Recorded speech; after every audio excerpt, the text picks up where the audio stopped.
인 것 같아요. 우리 옆 사람하고 인사합시다. 추석입니다. 예, 예, 아, 추석에는 송편을 먹죠, 한국은.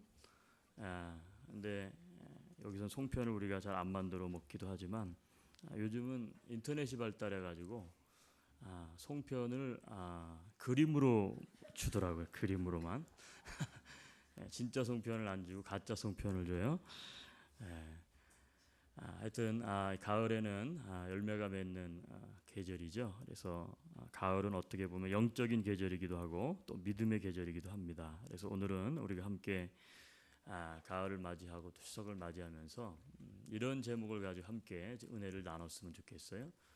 그게 뭐냐면 우리가 믿음으로 산다는 것은 어떤 것일까 하는 것입니다. 사랑하는 여러분, 다 여러분들은 이제 신앙인들이시고 또 그래서 오늘 주일도 이렇게 예배드리러 나오셨는데 믿음으로 사는 게 어떻게 사는 것인가요? 어떻게 사는 게 믿음으로 사는 길이죠? 여러분 사람이요 믿음으로 저 사람이 사는가 그렇지 않은가 언제 알 수 있는가 하면 평상시 때는 잘 몰라요. 그런데 믿음으로 사는지를 확인할 수 있는 발견할 수 있게 되는 계기는 뭐냐면 어떤 문제 앞에 맞닥뜨려 보면 그때에 내가 혹은 저 사람이 진짜 믿음의 사람인지 아닌지를 알 수가 있어요. 믿음으로 사는 사람은 믿음에 합당한 것을 하죠. 그런데 믿음이 없는 사람들은 문제 앞에서 믿음이 없는 그런 것을 선택을 하게 됩니다. 다른 말로 말한다면 여러분 믿음으로 산다는 것은요 선택 기준이 다른 삶을 말합니다. 믿음으로 내가 살 것이냐 아니면 내 방식 세상 방식대로 살 것인가. 우리는 사실 일상생활 가운데에 끊임없는 갈등을 하는 부분이 바로 이 부분이에요. 내가 믿음을 선택할 것이냐 아니면 내가 내 방식대로 세상 방식대로 삶을 살 것이냐. 그러니까 믿음으로 산다는 것은요 그 상황 가운데에서 믿음을 선택하는 게 그 믿음의 사람이에요. 그러니까 믿음이 있다 하는 것은요 선택 기준이 다른 삶을 사는 사람이 그게 진짜 믿음이 있는 사람이에요. 여러분 오늘 우리가 읽은 성경에 보면 이 아브라함이 등장합니다. 아브라함에게 문제가 발생했어요. 어떤 문제입니까? 조카 롯과 함께 이민을 갔어요. 자기가 살던 갈대아 우르를 떠나서 먼 딴 나라, 오늘날 이스라엘이죠. 가나안 땅으로 이제 이민을 간 거예요. 이민을 와가지고 성공을 했어요. 재산이 많아졌어요. 조카도 부자가 됐고 자기도 부자가 됐어요. 그런데 문제가 생긴 거예요. 그 당시에 아브라함과 롯은 가축을 키우는 목축업자였어요. 근데 너무 양과 소가 많아지니까 문제는 양과 소가 먹을 물과 그러니까 우물이죠. 그리고 목초지가 부족한 거예요. 그러니까 이 두 사람 사이에 갈등이 생긴 거예요. 문제가 생겼다는 거예요. 여러분 이 갈등 상황 가운데서 오늘 아브라함과 롯이 어떤 행동을 취해요. 무엇인가를 선택을 했어요. 그런데 이것을 보면 아브라함의 믿음이 어떤 것인가가 나와요. 롯이 그 상황 가운데서 선택한 그 기준을 보니까 롯이 어떠한 사람인가가 거기서 나오는 거예요. 네. 그렇다면 선택 기준이 다른 삶, 이게 믿음의 사람의 특징인데 그렇다면 믿음으로 사는 사람은 어려운 상황이 있고 문제가 있을 때에 선택 기준이 어떤 것을 선택하며 삶을 살아갈까? 오늘 그것에 대해서 좀 함께 본문을 좀 읽어가면서 좀 몇 가지만 좀 살펴보겠습니다. 첫째는요, 10절 이하 13절에 나오는 말씀이에요. 우리 성경을 다시 한번 여시죠. 네. 앞부분은 제가 설명을 드렸고, 자 10절입니다. 10절 같이 한번 읽어요. 이에 롯이 눈을 들어 요단 지역을 바라본즉 소알까지 온 땅에 물이 넉넉하니 여호와께서 소돔과 고모라를 멸하시기 전이었으므로 여호와의 동산 같고 애굽 땅과 같았더라. 11절 그러므로 롯이 요단 온 지역을 택하고 동으로 옮기니 그대로 서로 떠난지라. 12절 아브라함은 가나안 땅에 거주하였고 롯은 그 지역의 도시들에 머무르며 그 장막을 옮겨 소돔까지 이르렀더라. 자, 문제가 생겼는데 이제 이 문제 가운데에서 어떻게 이 문제를 해결하는가 봤더니 롯에게 선택권을 줘요. 그러니까 롯이 먼저 이제 우선권을 가진 거예요. 그래서 내가 그러면 어떤 것을 선택해야 되나? 그런데 10절에 보면 롯은 이런 표현을 하나님이 말씀하세요. 이에 롯이 눈을 들어 요단 지역을 바라본즉 그랬어요. 그러니까 롯이요 눈을 들어서 요단 지역을 바라봤다. 여러분 다 눈 가지고 계시죠? 저도 눈이 있고 눈을 들어서 바라본 거예요. 그랬는데 롯이 눈으로 바라보고요. 눈이 보기에 좋은 것을 먼저 선택을 합니다. 자, 눈으로 보니까 소알까지 온 땅에 물이 넉넉하니 여호와께서 소돔과 고모라를 멸하시기 전이었으므로 여호와의 동산 같고 애굽 땅과 같았더라. 너무너무 좋은 지역이에요. 요단 동편. 그러니까 롯은 거기를 선택을 하게 돼요. 자, 롯이 선택했던 기준은 무엇이었습니까? 그것은요, 그의 눈에 보이는 대로 선택을 하는 거예요. 여러분, 믿음의 사람은요, 좀 차이가 있는데 뭐가 차이가 있느냐 하면 믿음의 사람은 눈에 보이는 대로 살지 않습니다. 근데 롯은 눈에 보이는 것을 선택을 해요. 여러분, 우리가 인생을 왜 섞고 사는 줄 아십니까? 우리가 왜 인생 가운데 많은 실패를 경험하게 되죠? 그것은요, 내 눈이 보이는 대로 내가 선택을 하고 그것대로 삶을 살기 때문에 그래요. 그러니까 눈에 다 속아 넘어가는 거예요. 눈에 다 속아 넘어가는 거예요. 여러분, 음식이 굉장히 보기 좋죠. 근데 어떤 음식은요, 먹어보면 너무너무 맛있을 것 같은데 맛이 없어요. 보기에는 들어갈 게 다 들어갔어요. 고기도 들어가고, 그렇죠? 양념도 들어가고, 야채도 들어가고, 굉장히 맛있어 보여요. 그런데 맛을 보면 맛이 나질 않아요. 이제 부활절이 지나갔지만 여기 와가지고 이제 우리 꼬마 막내가 이제 아주 10개월 때 여기로 왔는데 한 2살인가 3살 됐을 때요. 부활절 되니까 이제 주일학교에서 초콜릿도 나눠주고 뭐 막 선물을 나눠주잖아요. 근데 그때 걔는 어린 아이였기 때문에 이제 선생님들이 남은 거를 이렇게 몇 개를 집어줬는데 그 중에 하나가 뭐냐면 초콜릿 에그라는 거예요. 얘가 이걸 보고 깜짝 놀랐어요. 왜냐하면 이만한 계란만한 초콜릿을 받은 거예요. 그러니까 다른 조그만 초콜릿들은 눈에 들어오지 않아요. 아실 거예요. 껍데기를 벗겼어요. 초콜릿이 이만한 계란만한 게 들어온 거예요. 그러니까 너무너무 싱글벙글 좋아하는 거예요. 그런데 먹으려고 딱 깨물었더니 껍데기만 초콜릿이고 속이 비어있는 거예요. 그러니까 으앙 하고 울었어요. 왜 울었을까요? 그 속에도 초콜릿으로 가득 채워졌을 줄 알았어요. 계란 그 자체가 초콜릿 에그볼이 그 안에도 초콜릿이 가득 들어있는 줄 착각을 한 거예요. 그래서 다른 거는 잡지도 않았어요. 눈에 들어오지도 않았어요. 왜? 생전 태어나서 이렇게 큰 초콜릿은 처음 보니까 그것 가지면 시컷 빨아먹을 줄 알았는데 깨무는 순간 속은 비어있는 거예요. 여러분, 우리가 다 그렇잖아, 인생이라는 게. 옆 사람 한번 얼굴 보세요. 오늘 이제 부부끼리 앉은 분은 조금 갈등이 있을 건데,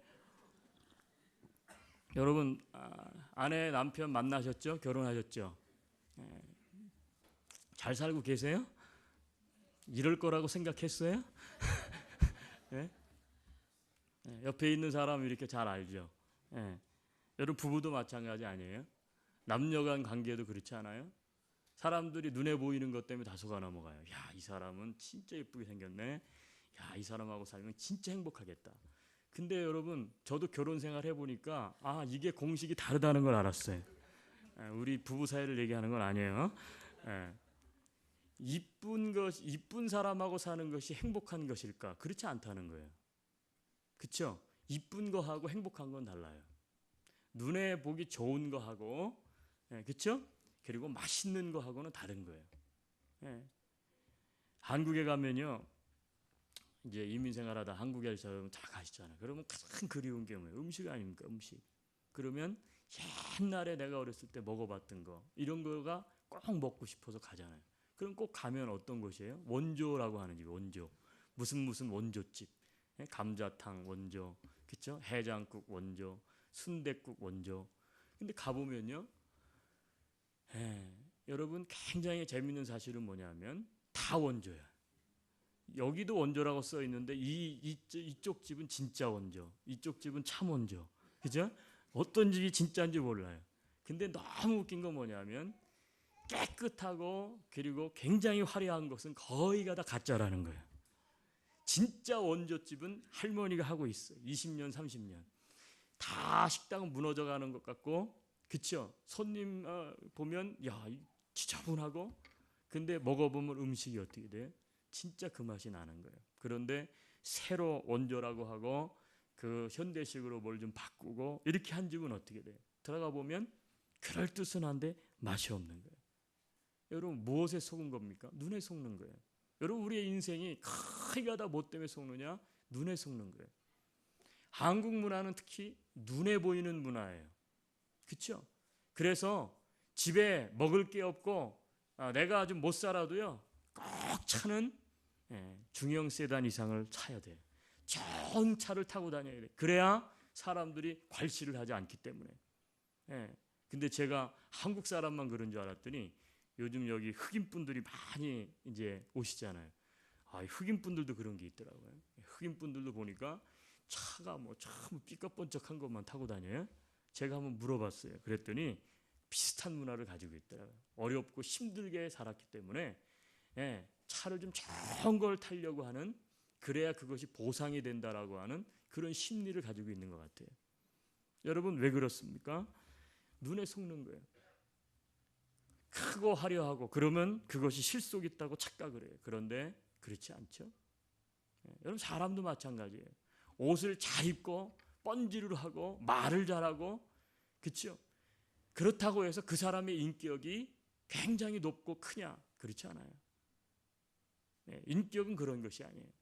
만나서 대화를 해보면 별것 겉으로는 별거 없어요. 그런데 그 안에 진짜 진한 국물이 있는 것 같아요. 사람이 담백하고. 여러분 인생을 살면서도요. 여러분 우리는 눈에 속는 일들이 너무 많아요. 롯은 눈에 속았어요. 눈을 들어 보니까 요단 동편이 너무너무 살기 좋은데, 여러분 잘 보세요. 성경에 롯의 눈에 비춰진 소돔과 고모라 땅은 어떻게 보였는지 아세요? 오늘 성경에 보니까 여호와의 동산처럼 보였어요. 여호와의 동산이 뭐예요? 에덴 동산이에요. 하나님의 동산이에요. 세상에서 가장 아름답게 만들어놨던 동산처럼 보였다는 거예요. 또 한 가지는요, 애굽 같다는 거예요. 애굽은 어떻습니까? 그 당시 애굽은 세계의 5대 문명 발상지 중에 하나예요. 도시가 돼 있어요. 화려해요. 풍요로워요. 그러니까 롯이 눈에 속은 거예요. 자기의 눈으로 딱 보니까 여호와의 동산 같기도 하고 애굽 같기도 하고, 이곳에 살면 최고, 이 집에 살면 내가 최고, 내가 이 차 타면 최고, 내가 이 사람과 결혼하면 최고. 왜 그랬어요? 눈에 보이는 대로 선택을 했기 때문에 그래요. 그런데 실상은 그렇지 않아요. 그 속에 담겨져 있는 진실을 보지 못하는 거예요. 여러분 성경을 다시 한번 보세요. 10절에 모세가 창세기를 기록했죠. 근데 그 안에다가 암시적인 것들을 집어넣어놨어요. 자, 이에 롯이 눈을 들어 요단 지역을 바라본즉 소알까지 온 땅에 물이 넉넉하니 여호와께서 소돔과 고모라를 어떻게 하기 전이었다고요? 이 부분을 집어넣은 거예요. 지금 롯의 눈에는 물이 가득, 가축들 먹이면 진짜 좋겠다. 여호와의 동산 같고 애굽의 땅과 같이 너무너무 좋은 거예요. 그런데 그 안에다가 집어넣는 거예요. 여호와께서 소돔과 고모라를 멸하시기 전이었다.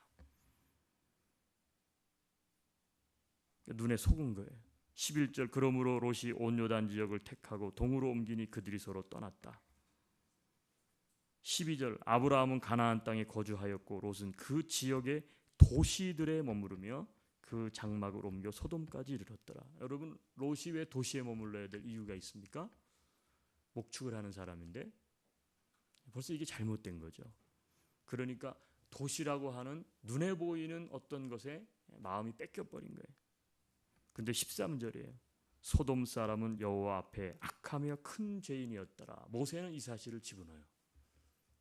굉장히 눈에 볼 때 여러분 소돔과 고모라가 나쁘다는 게 아니에요. 잘못 봤다는 게 아니에요. 잘 봤어요. 그런데 그 안에 진짜 모습을 보지 못했어요. 여호와 앞에 악하며 큰 죄인이었더라. 소돔은. 여러분, 우리가 인생 가운데에서 혹시 중요한 결단을 하시거나 문제 앞에 맞닥뜨려 있는 분들이 있다면 믿음의 사람이 어떤 선택의 기준을 가져야 될지 이 말씀을 잘 좀 가슴에 새겼으면 좋겠어요. 첫째, 믿음의 사람의 선택 기준은 눈에 보이는 대로만 살지 않습니다. 여러분, 세상은 눈에 보이는 게 전부가 아니에요. 눈에 안 보이는 게 있어요. 눈에 안 보이는 게 있어요. 눈에 보이는 것이 다 좋은 게 아니에요. 여러분, 눈에 가려져 있는 게 있어요. 우리 눈으로 볼 수 없는 것이 있어요. 여러분, 그것을 끄집어낼 줄 아는 사람이 인생에서 성공을 하는 사람이에요. 그런 삶을 사는 저와 여러분 될 수 있기를 주의 이름으로 축복합니다. 두 번째는요, 말씀을 따라 사는 것입니다. 믿음의 사람의 선택 기준의 두 번째는 말씀을 따라 사는 거예요. 자, 여러분, 아브라함은요 말씀의 원칙대로 삶을 살았어요. 자, 그것을 알 수 있는 게 뭐냐 하면 서열을 주장하지 않았어요. 자, 보세요. 자, 두 사람이 조카 롯이에요. 롯은 아버지를 일찍 여의었어요. 그러니까 아브라함이 자식처럼 갈대우르를 떠날 때 이제 데리고 나온 거예요. 그러니까 자기 아버지와 같아요. 자기 아들처럼. 아브라함은 아직 자식이 없습니다. 자, 그래서 롯도 잘 되고 아브라함도 잘 됐어요. 그러면 두 사람이 이제 갈등이 발생했어요. 재산권 때문에. 자, 그러면 여러분 같으면 여러분이 아브라함이라면 어떻게 하시겠어요? 둘은 같이 머무를 수 없고 누가 우선권을 가져야 되죠? 당연히 아브라함이죠. 아버지도 없고 고아와 같은데 데리고 나와가지고 잘 보살펴주고 그래서 이제 부자로 이렇게 잘 자라날 수 있도록 그렇게 양육을 해줬는데 나이도 많아요. 자기보다. 근데 아브라함은 어찌된 일인지요? 우선권을 누구에게 주느냐면 롯에게 줘요. 여러분, 이게 말씀의 기준이라는 거예요. 여러분, 믿음이 있는 사람은요, 내가 이것을 취할 수 있어 지금. 그런데 연약한 사람 그리고 불쌍한 사람이 있어요. 그 사람에게 내가 취할 수 있는 그 권리를 주는 거예요. 여러분, 이게 섬김인 줄로 믿습니다. 그러니까 말씀의 원칙을 고수하고 있는 거예요 지금 아브라함은. 두 번째는요, 다투지 않았다는 거예요. 여러분, 우리가 보면 종종 형제지간들끼리도 왜 다투는 일이 많이 발생합니까? 재산 때문에 다투죠. 재산 때문에 다투요. 추석 때가 되면 한국은요, 형제들이 모이면 잘 먹고 감사하다고 그리고 떠날 때는 원수가 돼서 떠난다 그래요. 왜요? 재산권 때문에 다투는 거예요. 재산권 때문에. 여러분, 아브라함과 롯이 다투었어요. 목자들이 다퉜다는 거예요. 아브라함이 꾸중할 만도 해요. 야, 롯, 이제 너도 장성했는데 너 지금까지 이렇게 살게 된 게 다 누구 탓이냐? 그러니까 그러면서 어떻게 돼요? 꾸중을 하고 롯을 밀어내지 않았어요. 아브라함은요, 양보했어요. 그리고 다투는 것이 하나님을 믿는 사람들에게 있어서 선한 방법이 아니다라는 것을 알았어요. 여러분, 그리스도인들은요, 절대 어떠한 상황이 와도 다투면 안 돼요. 아무리 좋은 일을 하더라도요, 좋은 일도요, 다투어서 좋은 일을 하면 안 되는 거예요. 여러분, 왜 세상 사람들이 예수 믿는 사람들을 손가락질합니까? 다투니까 그러는 거예요. 싸우니까. 여러분 성경을 제가 읽어봤는데 싸우라는 얘기가 있어요? 싸우라는 얘기는 딱 하나밖에 없어요. 원수, 사탄, 마귀와 싸우라는 얘기는 있지. 그렇죠? 너희의 얻을 것을 위해서, 너희가 세상도 경쟁 사회니까 너희도 경쟁해서 남의 것도 빼앗아 가지고 너희들이 성공하고 잘 되라. 그렇게 성경 말씀은 가르치지 않아요. 말씀의 원칙은 뭐냐면 양보하는 거예요. 내가 먼저 양보하고, 내가 먼저 손 내미는 거고, 내가 먼저 용서하는 거고, 내가 먼저 베푸는 거고, 내가 먼저 주는 거예요. 다투지 않았어요. 이런 것이 어디에서부터 나왔느냐? 하나님을 향한 믿음, 말씀의 원칙 가운데에서 삶을 살아가는 아브라함에게서 나오는 태도들이라는 거예요. 또 마지막에 하나 있어요. 12절. 여러분 12절 말씀 보세요. 뭐라고 기록되어 있어요? 아브라함은 롯은요? 그 다음에요? 여러분 하나님께서 아브라함에게 주신 땅은 어디입니까? 가나안 땅이죠. 가나안 땅이요. 소돔이나 고모라 땅을 하나님께서 아브라함에게 주신 땅 주셨느냐? 주지 않았어요. 그러니까 아브라함은 자기가 서 있어야 될 자리를 아는 거예요. 그 서 있어야 될 자리는 하나님의 약속의 자리고, 그 약속의 자리는 하나님께서 말씀하신 자리인 거예요.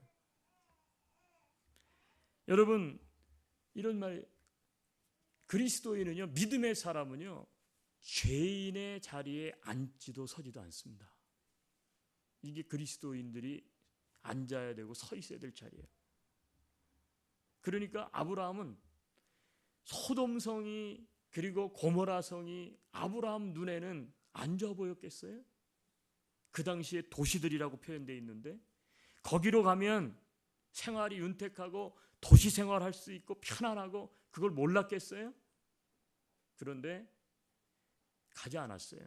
선택하지 않았다는 거예요. 왜? 하나님의 말씀은 가나안 땅에 있었기 때문에 그래요. 그러니까 말씀의 원칙을 지키는 삶을 살았던 게 누구냐? 이게 아브라함이에요. 여러분 말씀의 원칙을 지키면 불편합니다. 예를 들어 볼까요? 오늘 여기 있는 것처럼 형제간에 다툼이 있어요. 내가 마땅히 취해야 될 거예요. 이거는. 근데 말씀의 원칙대로 내가 싸우지 않고, 내가 서열 기득권을 주장하지 않고 양보를 해. 그러면 어떤 일이 벌어져요? 가난해요. 가난해요. 다른 사람은 다 좋은 것 같는데 나는 찌끄러기 가져요. 당연히 찌끄러기 인생이 되죠. 가난한 거예요. 여러분 오늘날 우리가 이 기독교가 뭔가 잘못되고 있는 게 뭐냐면, 기독교가 언제부터요? 이 믿음을 잘못 가르치고 있어요. 그게 뭐냐면 예수 믿고 하나님 믿으면 세상 모든 것들이 다 편하다고 가르쳐요. 여러분 예수 믿고 하나님 제대로 믿으면 세상살이가 편한 게 아니라 불편합니다. 이익을 보는 게 아니라 손해를 봅니다. 이게 성경적인 거예요. 네. 오늘도 마찬가지 아니에요. 예수 믿고 예배 자리에 나와 남들은 다 편하게 앉아갖고 야, 이 가을에 단풍이 지네. 식구들과 함께 오솔길을 좀 걸어볼까? 네? 이제 눈이 곧 올 텐데 제스퍼나 밴프에 마지막으로 한번 갈까? 핫스프링에 가서 뜨거운 물에 뭐 한번 축이고 올까? 뭐 그럴 거 아니에요. 그런데 예수를 믿으면 불편한 거예요. 그렇죠? 오늘 또 와야 돼. 예배 자리에 와야 되고, 네? 내가 가질 수 있는데 내가 양보를 해야 되고 불편한 거예요. 여러분 우리 가운데 이런 동기 때문에 예수를 내가 믿겠다 하시면 빨리 그만두세요. 포기하세요. 안 믿어도 돼요. 그게 뭐냐면 내가 예수 믿고 편하지겠다. 안 되는 일도 만사형통하고, 그리고 손해도 보지 않고 승승장구하고. 여러분 성경은 그렇게 이야기하지 않아요. 하나님 따라합시다. 하나님의 말씀대로 살면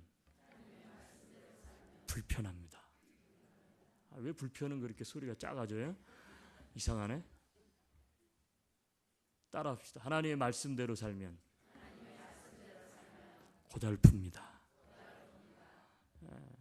지리를 팍팍 죽이는 이야기만 오늘 하죠. 하나님의 말씀대로 살면 불편해요. 하나님의 말씀대로 살면 손해봅니다. 하나님의 말씀대로 살면요 참 힘들어요. 인생이 힘든 거예요.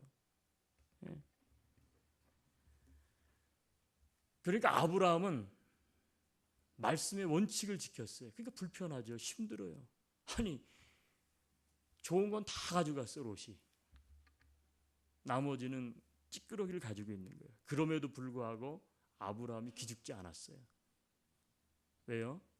하나님의 말씀의 자리는 가나안에 있었기 때문에. 믿으세요? 여러분 오늘도 저는 여러분에게 말씀드립니다. 여러분이 예수 제대로 믿으면 부자 못 됩니다.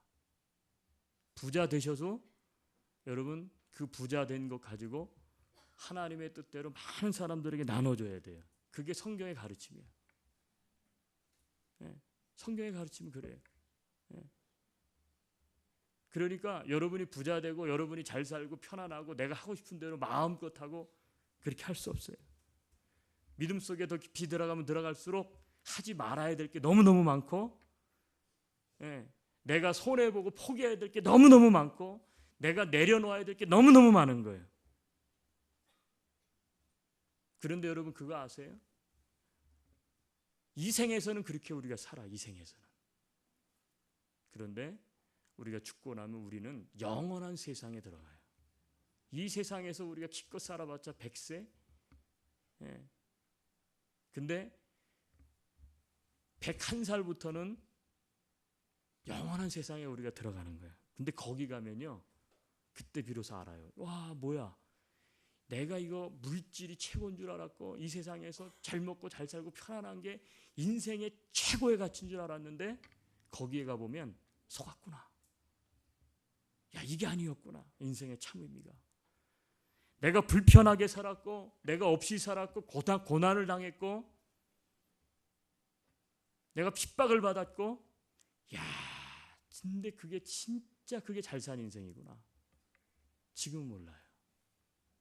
근데 우리 하나님 앞에 가면 반드시 알게 될 날이 올 줄로 믿습니다. 이게 믿음의 원칙을 가지고 살아야 되는 삶. 아브라함은 그걸 알았다는 거예요. 그걸 알았어요. 가나안 땅에 사는 게 불편하고 힘들어요. 어려워요. 근데 하나님의 약속이 그 땅에 있음을 알았기 때문에 말씀의 원칙대로 살았던 거예요. 근데 그게 살면서는 불편했지만 하나님 나라 가서는 값진 보상이에요. 인생을 제대로 사는 거예요. 세 번째로 믿음으로 사는 사람의 선택 기준은 주님의 음성에 귀를 기울이는 것입니다. 여러분 성경 14절부터 볼까요?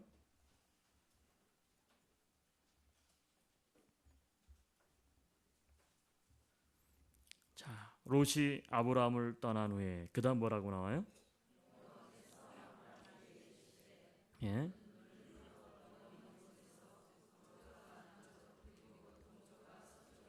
계속이요. 보이는 땅을 내가 너와 네 자손에게 주리니 16절 내가 네 자손이 땅에 티끌 같게 하리니 사람이 땅의 티끌을 능히 셀 수 있을진데 네 자손도 세리라. 너는 일어나 그 땅을 종과 횡으로 두루 다녀보라. 내가 그것을 네게 주리라. 아멘. 14절부터 17절까지는 어떤 말씀이냐면 이제 롯도 떠났어요. 이제 아브라함만 홀로 남았는데 하나님께서 나타나셔서 말씀을 주신 거예요. 그러면서 하는 얘기가 낙심하지 마라. 자, 눈을 들어서 동서남북을 봐라. 보이는 땅을 내가 다 너에게 줄게. 네 자손에게 줄게. 네 자손이 티끌보다 더 많아질 거야. 그러면서 그것을 내가 너에게 주겠다. 여러분 롯이 떠나가고 난 다음에 하나님께서 갑자기 뿅 하고 나타나가지고 아브라함에게 짠! 야 아브라함 너 진짜 수고 많이 했다. 야 네가 우선권도 있는데 그렇게 조카에게 다 내주고 야 원칙을 지키면서 살고 그런 거 아니야 이게. 표현이 그런 것일 뿐이지 여러분 아브라함이라고 해서 마음이 힘들지 않았겠어요? 힘들었겠지. 야, 그놈 진짜. 아니 그래 아무리 자기가 살아남기 위해서 그런다 치지만 내가 이민 올 때도 데리고 오고 어려운 순간마다 내가 가서 구출해 오고 다 그렇게 했는데 아니 어째 이렇게 자기 것만 싹 챙겨서 떠났지? 마음이 서운한 게 왜 없었겠어요? 아브라함이 뭘 했을까요? 저는 이 말씀을요 그냥 아브라함이 가만히 있는데 하나님이 짠 나타났다고 생각하지 않아요. 저는 하나님 앞에 아브라함이 늘 했던 것처럼 제단을 쌓고 하나님 앞에 기도를 했을 거라 생각해요. 하나님 이제 어떻게 해야 됩니까? 롯이 좋은 거 다 가져갔는데 내가 어떻게 해야 되죠? 그랬더니 하나님께서 음성으로 들려주신 거 아니겠어요? 아브라함 그래? 괜찮다. 내가 너를 축복할게. 너 가나안 땅 내가 너한테 준 거니까 원래 준 땅 네가 가지면 돼. 그렇죠? 원래 주기로 한 땅 가지는 원래 주기로 한 땅 내가 너한테 준다고 했잖아. 이제 진짜 주기로 한 땅이 네 거야. 너 그 땅에서 내가 어떻게 된다고 축복했냐? 갈대아우르를 떠날 때 네 자손이 하늘의 무별처럼 바다의 모래알처럼 많다 그랬지 않느냐? 하나님께서 다시 그 말씀을 끄집어서 아브라함에게 기억나게 했다는 얘기는 뭐예요? 아브라함이 기도를 하는데 하나님께서 그의 마음속에 음성을 들려주시는데 아브라함아 내가 너한테 주려고 했던 땅이 소돔과 고모라가 아니지 않느냐? 가나안 땅이지 않느냐? 그리고 내가 처음부터 너에게 약속했던 것이 네 자손이 하늘의 별보다 더 많을 것이고 바다의 모래알보다 더 많을 거라고 내가 얘기했지 않느냐? 그 약속의 말씀이 다시 떠오른 거예요. 그 얘기는 뭐예요? 하나님의 음성을 들었다는 거예요. 그리고 마지막 절이에요. 자, 18절에 그 말씀을 그가 듣고 그 다음에 어떻게 했어요? 이에 아브라함이 장막을 옮겼어요. 어디로? 헤브론에 있는 마므레 상수리 숲에 이르러 거주하며 거기서 여호와를 위하여 제단을 쌓았더라. 여러분 헤브론은 오늘날로 말하면 베들레헴 근처예요. 우리가 그냥 쉽게 알기 지역적으로 알려면 베들레헴 근처예요. 네. 하나님께서 원래 그곳을 주셨잖아요. 그에게. 여러분 14절부터 17절까지는 아브라함이 뭔가를 들었어요. 하나님으로부터. 그리고 하나님의 음성을 듣고 그대로 옮겨서 자기의 삶을 살아가는 모습을 보여주고 있는 거예요. 여러분 믿음의 사람의 선택의 기준은 따라서 뭐냐면 주님의 음성에 귀를 기울이는 것입니다. 하나님께서 나에게 약속한 것을 다시 붙잡는 것입니다. 여러분 그 중에 하나가 뭐냐면 그 방법 중에 하나는 기도하는 거예요. 엎드리는 거예요. 여러분 기도를 왜 해야 되느냐? 내 소원을 관통시키기 위해서, 관철시키기 위해서, 하나님을 설득시키기 위해서 그게 아니에요. 여러분 기도는 하나님과 나의 관계예요. 하나님과 나의 관계예요. 하나님 앞에 지금 관계, 내가 대화를 하는 거예요. 여러분 친한 사람과 뭘 가장 많이 해요? 대화를 많이 하잖아요. 대화를 많이 해요. 친하지 않은 사람하고는 대화를 안 해요. 대화를 많이 하는 사람이 결국은 깊은 관계, 친밀한 관계를 맺는 거예요. 기도는 뭘 얻기 위해서, 뭘 관철시키기 위해서 얻어내려고 내가 이용하는 수단이 아니에요. 여러분 기도는 하나님과 나와의 관계가 진짜 이 사람이 하나님의 사람인가, 이 사람이 진짜 하나님과 관계하면서 사는 사람인가를 알려면 이 사람이 하나님의 말씀을 읽고 있는가, 이 사람이 하나님의 음성을 듣기 위해서 하나님과 대화하는 기도를 하고 있는가, 이걸 보면 알아요. 믿음이 있는 것 같은데 기도 생활 안 한다. 그러면 하나님과의 관계는 끊어진 겁니다. 이미 죽은 거예요. 기도가 단순히 무엇을 얻기 위해서 필요할 때만 아뢰는 것이 아니기 때문에 그래요. 여러분 부모님과 혹은 친구와 혹은 아내와 남편과 어때요? 꼭 뭐 필요할 때만 이야기하죠.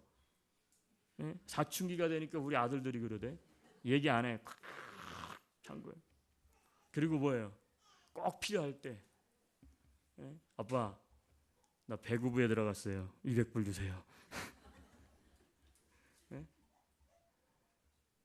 그게 무슨 아버지와 아들과의 관계예요? 난 사장님이고 그죠? 돈만 주는 사람이지. 그게 무슨 관계가 건강할 수 있어요? 없는 거예요. 여러분 어떤 관계가 건강한 겁니까? 늘 같이 대화하는 거죠. 생각을 나누고 마음을 나누는 거죠. 기도는 뭐냐? 기도는 그거예요.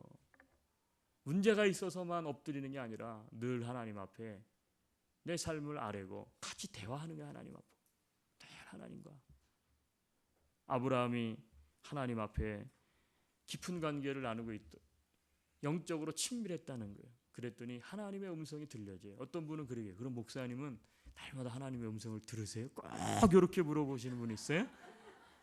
그럼 제가 거기서 못 듣습니다 이렇게 얘기하겠어요? 듣죠? 네? 들어요. 여러분 오래 대화를 하고 관계를 하다 보면 그 사람이 음성을 통해서 이야기하지 않아도, 즉 하나님의 물리적인 음성이 내 귀에 들리지 않아도요, 관계가 가까워지면 이심전심이 되는 거예요. 하나님의 마음을 내가 알아요. 믿으십니까? 그러니까 여러분이 난 못 들었어. 아니 왜 집사님은 기도만 하면 뭘 듣는다는데 왜 나는 들리지 않아? 물리적인 음성이 아닐지라도 관계가 가까워지면 하나님의 뜻이 어디에 있는지를 어떻게 돼요? 내 마음이 인지하고 깨닫게 되는 거예요. 깨닫게 되는 거예요. 아브라함이 다시 원래 하나님께서 주셨던 약속 그거를 딱 붙잡잖아요. 하나님의 음성이 거기에 있는 걸 알았어요. 여러분 믿음으로 사는 사람, 믿음으로 산다는 것은 선택 기준이 다른 삶입니다. 내 방식, 세상 방식대로 살지 않고 믿음을 선택하는 거예요. 그럼 믿음을 선택한다는 것은 어떤 것인가? 믿음의 사람에게는 세 가지 요소가 있어요. 첫째, 눈에 보이는 대로 살지 않습니다. 둘째, 말씀의 원칙을 따라 삶을 살아갑니다. 세 번째, 주님의 음성에 귀를 기울입니다. 자, 그런데 참 이게 힘든 거예요. 믿음으로 살려고 합니까? 믿음으로 살지 못하게 해. 그것대로 선택을 못하게 해. 도대체 그 적이 몇 가지냐? 제가 볼 땐 세 가지예요. 믿음으로 살려고 할 때 최대의 적, 첫째, 그것은 눈먼 이성입니다.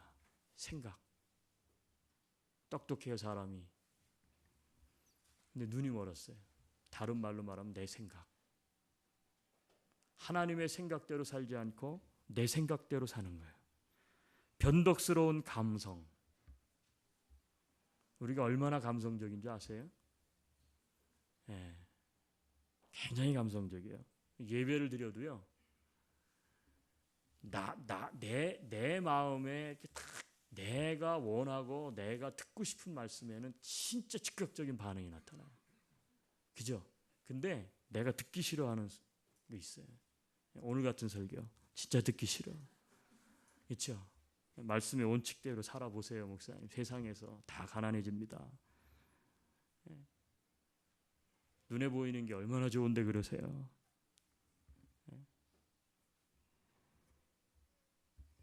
듣기 싫어해요. 그런데 여러분 감성에 속아버려요. 우리의 감성이 얼마나 변덕스러운지 몰라요. 오늘은 굉장히 내가 올 때부터 기분이 좋았어요. 그러면 오늘은요 무슨 얘기를 해도 진짜 아멘이야.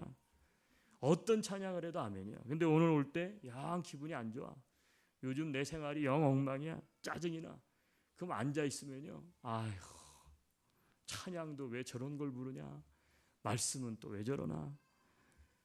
사람들은 왜 저렇지. 감성에 다 속아 넘어가는 거예요. 변덕스러워요. 예수 믿는 분들 중에 제일 다루기 힘든 분이 누구라고 생각하냐면 변덕이 심한 감정을 가지고 있는 분이 제일 힘든 것 같아.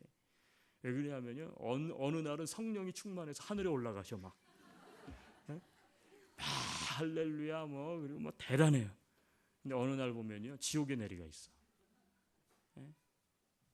왔다 갔다 하는 거예요. 감정이 막 좋을 때는요, 목사님 제가 이것도 하고 저것도 하고 했다 이러는데 감성이요 냉철해지면요 전혀 딴 사람이 돼버려요. 변덕스러운 거예요. 변덕스러운 사람과 사귀면 어떻게 되죠? 진짜 이걸 어디다가 비유를 맞춰야 될지 몰라. 너무너무 힘든 거예요. 마지막 세 번째는 고집스러운 의지. 이야, 우리가요 이 의지가 얼마나 고집이 센지 몰라요. 하나님의 말씀을 듣고도요, 그래, 목사님은 그렇게 사세요. 나는 내 방법대로 삽니다.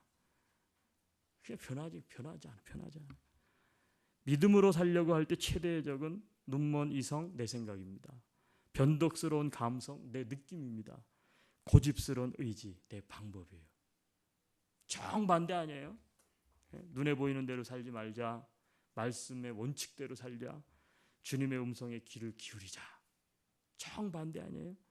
내 생각대로, 내 느낌대로, 내 방법대로,